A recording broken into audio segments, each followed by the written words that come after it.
पंजाब सरकार में कैबिनेट मंत्री हैं राजकुमार वेरका, इस वक्त आज तक पर जुड़ गए हैं। वेरका साहब, स्वागत है आपका। पंजाब सरकार अब तक कह रही थी कि हमसे कोई कोताही नहीं हुई तो उसकी पड़ताल होगी। अब जब आज तक की स्पेशल इन्वेस्टिगेशन टीम ने यह साबित कर दिया है कि बाकायदा 2 जनवरी से जानकारी दी जा रही थी कि उसी इलाके में प्रदर्शनकारी जुड़ सकते हैं और 12:20 पे पीएम के उस इलाके में पहुंचने से 32 मिनट पहले यह बताया गया कि 200 से 250 प्रदर्शनकारी बैरिकेड तोड़ते हुए सड़क पे आके बैठ गए हैं, तो आपकी सरकार ने ये जानकारी एसपीजी को क्यों नहीं दी और एसपीजी के काफिले को वापस मुड़ने के लिए क्यों नहीं कहा? देखिए, पहली बात तो ये है कि मैं अभी आज तक चैनल पे रिपोर्टिंग देख रहा था। मुझे सिर्फ 2 लाइनें इसमें कहनी है। पहली बात तो ये है कि जो एसएचओ का बयान है या डिप्टी एसपी का बयान है और वो कह रहे हैं कि हमें ऊपर से आदेश नहीं थे। ये मैनुअल बुक्स में लिखा हुआ कि एसएचओ की ड्यूटी क्या है। किसी को क्या नहीं पता कि अगर कोई ट्रैफिक इकट्ठा हो गया उसको हटाना है, अगर कोई प्रदर्शनकारी आ गया तो उसको साइड पे करना है। ये तो उनका फर्ज बनता था। लेकिन राजकुमार जी, कोई भी एसएचओ अगर किसी वरिष्ठ अधिकारी का उसके पास निर्देश है कि कोई भी आ जाए, कोई भी प्रदर्शन हो, भीड़ आ जाए, आपको नहीं हटानी तो कैसे हटा देगा? नहीं, प्लस वो कह रहा है कि आंसू गैस यूज करनी है कि नहीं, गोली चलानी कि नहीं, लाठी बरसानी है कि नहीं, इसकी अगर इजाजत नहीं मिलेगी तो कोई एसएचओ अपने लेवल पे जाके इस तरह का पंगा थोड़ी लेगा। सर, ये तो वहां पे जो एसएसपी है, वहां पे जो डीजीपी है, उनको स्पष्ट आदेश देने की जरूरत है। उन्होंने नहीं दी और खुद डीएसपी और एसएचओ बता रहे हैं हमें। पहली बात तो ये है कि यहाँ तक सवाल इस बात का है कि आधा घंटा पहले प्रधानमंत्री जी का अचानक हेलीकॉप्टर से बाई रोड का प्रोग्राम बनता है। ये पहले से प्रोग्राम कोई तय नहीं था। दूसरा, हमारे ऊपर इल्जाम लगा रहे हैं कि डीजीपी कहाँ थे, चीफ सेक्रेटरी क्यों नहीं आए, चीफ मिनिस्टर क्यों नहीं आए।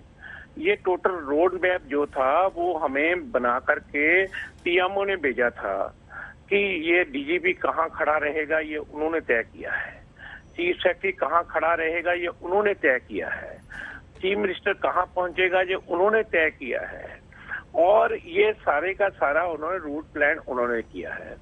और एसपीजी के अधिकारी यहाँ पे 10 दिन पहले आ गए थे। आकर के उनके हैंडओवर हमने सारी पुलिस को किया था, रोड मैप उन्होंने तैयार किया था।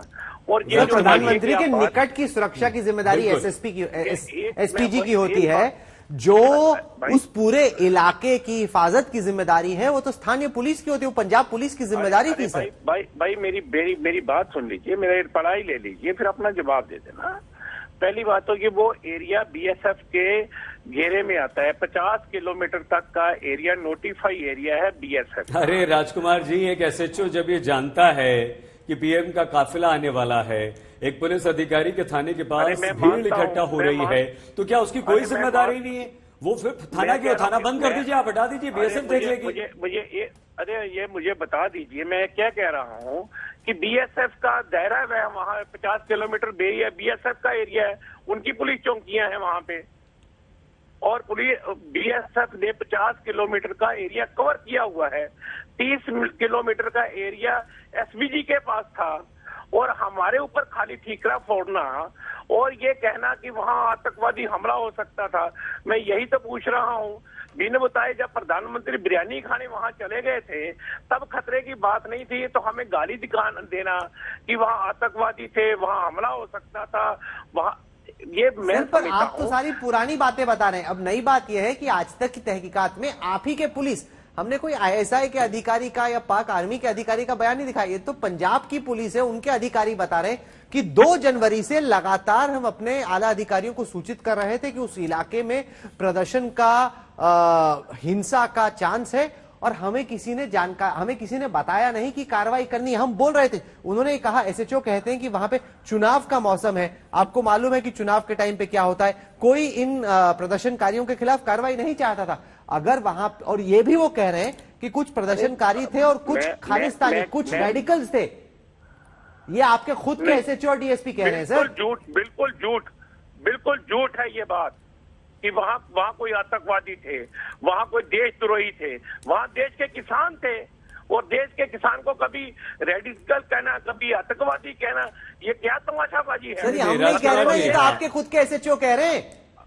अरे भैया बात सुन लीजिए, 70,000 कुर्सी लगी कि नहीं वहां पे, 700 बंदा नहीं वहां पहुंचा, तो प्रधानमंत्री ने ड्रेस कहाँ करने जाना था? नहीं तो आप रास्ते में सुरक्षा, आपकी आपकी पुलिस सुरक्षा नहीं देगी राजकुमार जी?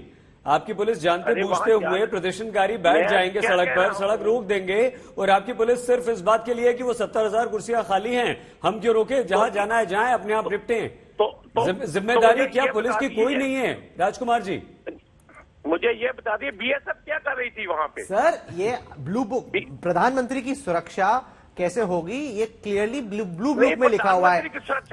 वहां पे ये बड़ा क्लियर है कि ये जिम्मेदारी स्थानीय पुलिस की है। आप इसको पॉलिटिसाइज मत कीजिए। ये पूरी जिम्मेदारी पंजाब पुलिस की थी वहां पे सुरक्षा की। मेरे भाई आप गलत मैसेज ले रहे हो, पहले आप अपने मैसेज को करेक्ट करिए, मेरी बात सुनिए।